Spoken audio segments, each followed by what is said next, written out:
All right, we're going to go ahead and get started. My name is Matt Walker. And I'm Cristina Rohr. And we manage the food and ag efforts here at S2G. And we're going to talk to you a little bit about the work that we do in food and agriculture. For the past 10 years, we have been investing in the solutions that we believe will move the food system forward to a more sustainable, resilient, and healthier state. Over that time, we've invested in just over 70 different companies in our portfolio. And that group of 70 is a select few, as we see on the order of 1,000 unique investment opportunities every year, all in food and ag. Our underwriting is sector specific. And that select few companies, as many of you know, touches points across the entire food and ag supply chain, from the soil to the farm gate, through production, processing, distribution, and even several points of consumption in and out of the home. We've committed about $1 billion to that group of companies alone, and we've done so at various stages of development, from ideation, validation, infrastructure, and scale. And you can see these are going forward indicative check sizes here. One of the things that we focused on since inception and continue to focus on today, including with this summit that we're thrilled to have you all attending, is collaboration. And as we note here, we've worked with over 450 different co-investment partners. And through our acceleration platform efforts, we have had hundreds of engagements with strategic partners across the supply chain. And those connections allow us to provide value beyond capital, whether it be for insights, relationships, and connections, or at times, ultimately, purchase orders for members of the portfolio. And to do all this work, we have grown the team that you see here, that we are honored to work with every day, and that we're hopeful that you will get the chance to engage with at some point throughout the summit. As Matt mentioned, we have over a decade of investment experience. And during this time in food and ag, we've seen cumulatively of $200 billion invested in the space. Similar to other industries, in the past couple of years, we see the investment pace slow down, and 2023 saw a decline of 50%. What we're noticing in our industry is that non-specialized investors are exiting the space for the time being, and valuations are resetting lower, more grounded in milestones, which present a unique window of opportunity for attractive investment.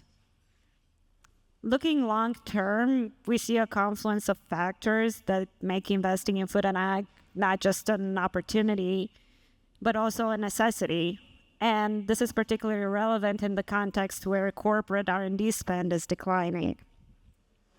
We see climate change and weather-related events that are impacting food production and are causing $50 billion in losses annually. Food insecurity and associated chronic diseases are impacting the U.S. healthcare system by $200 billion annually.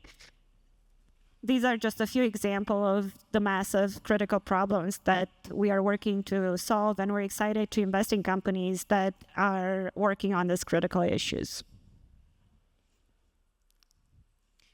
Here we wanted to share a few of the lessons learned that we've gained during our investment experience. We wanted to touch on adoption, capital markets, and exit markets. Let's start with adoption. Some of the factors that we're seeing there is longer adoption cycles, and we have more concentrated market structures. Matt, our industry is complex. What are some of the things we can do to leverage some of these conditions to our advantage? Well, I think the opportunity here is to learn and take our understanding of the market landscape and use it to shape how we approach this market in the future.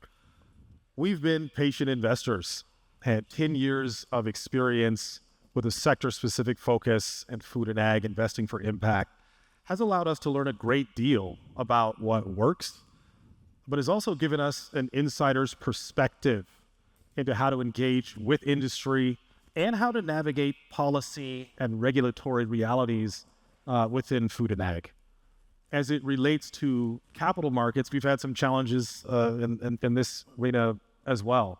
In food and ag, we saw a massive amount of interest in innovation in the space. But most of the capital has come in at the seed and venture stages, with significantly less capital dedicated to later stages of development and growth. And we've had some market volatility in the past few years. In this market, for companies that are scaling and that continue to need capital for infrastructure and growth, many funds in the space simply aren't set up to provide that later stage capital or those larger check sizes. And we see limited access to growth capital in this market. And as we've talked about, after a period of volatility, we see valuation stabilizing. And also, importantly, we see companies that are being laser focused on unit economics, capital efficiency, which creates an attractive opportunity for both venture asset classes.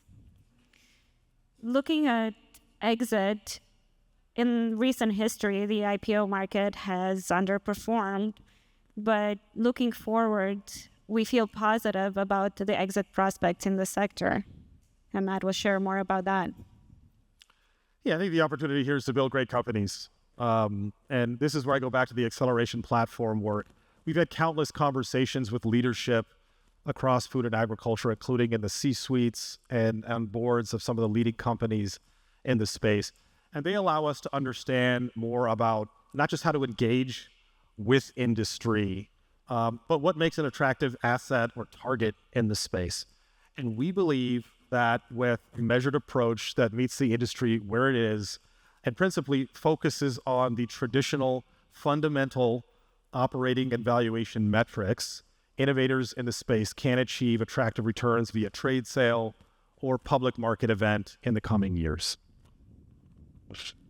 This is just a high-level look at some of the subsectors that we look to for investment in food and ag, where we see tremendous potential for financial economic returns that also aligns with significant potential for environmental impact and human health impact.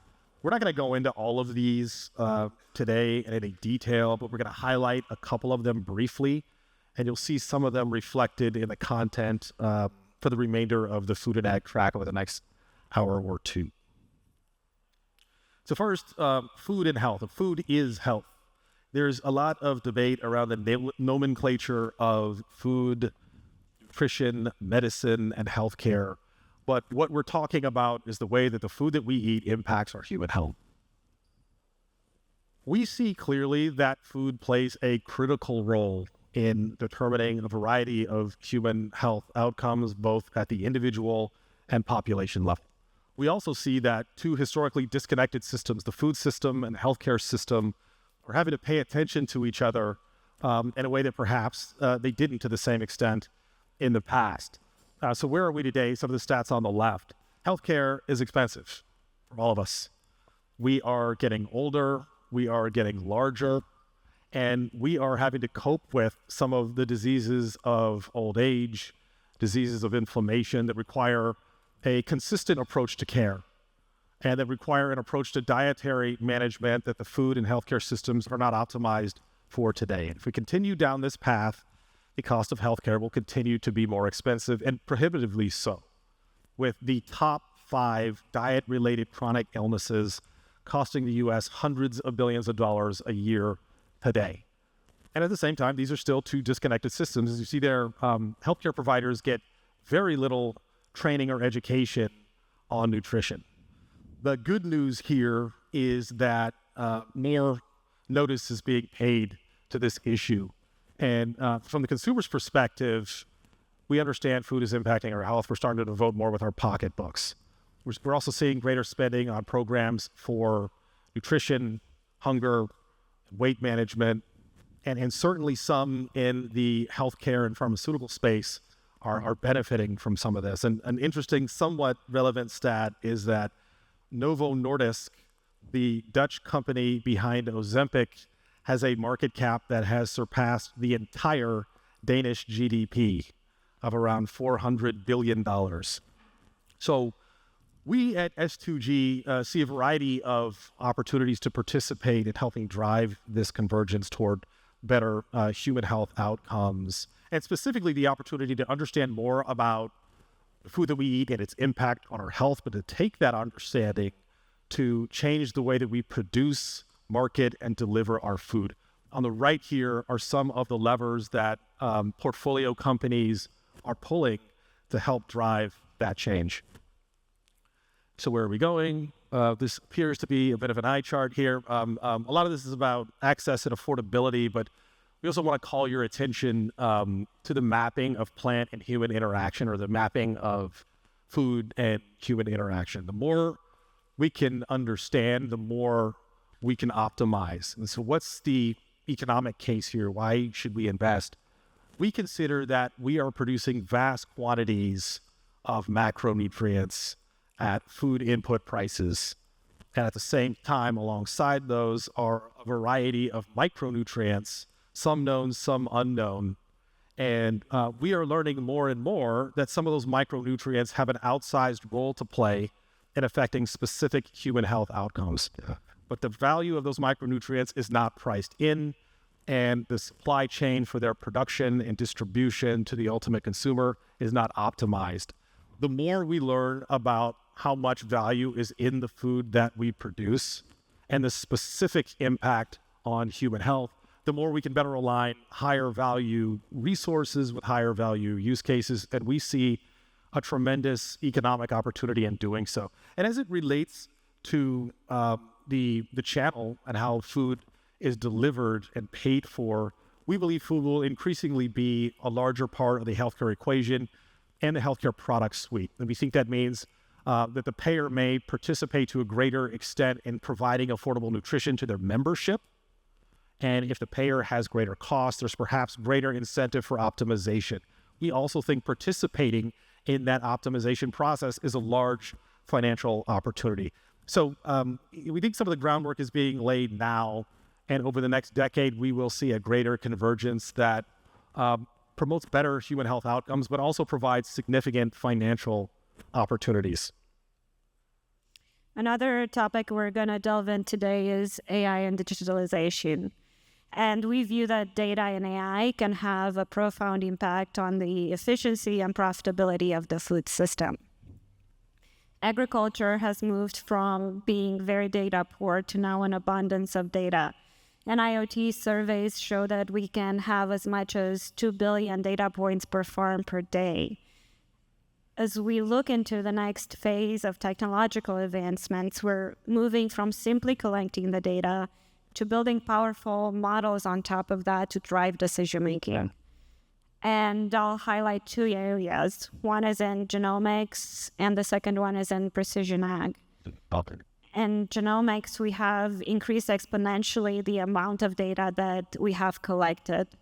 Combining that with phenotyping data, with advanced gene editing and breeding techniques, we can program biology. So effectively, we can have plants that are more resilient, more resistant to certain diseases. As we look to precision ag, maybe we can change the decision-making to move, for example, from the field level to the acre down to the plant.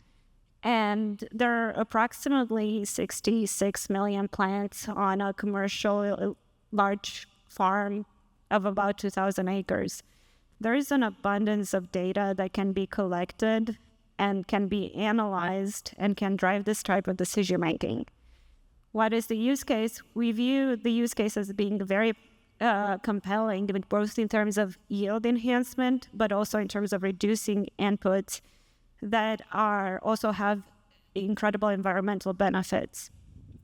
If we look at the yield side, right now in corn and soybeans, we're at about a third of the theoretical yield potential. So technology can help bridge that gap, so effectively producing more food with same or less arable land, which is extremely powerful in the context of population growth. As we look at reduction of inputs, we're working with companies that can reduce herbicides by as much as 70% through precision spraying. We're working with companies that have water monitoring technologies that can reduce water needs by 40%. These are just a few examples of companies that not only create superior economic outcomes, but also very compelling environmental and sustainability value proposition. So we're excited to delve deeper into some of these themes today.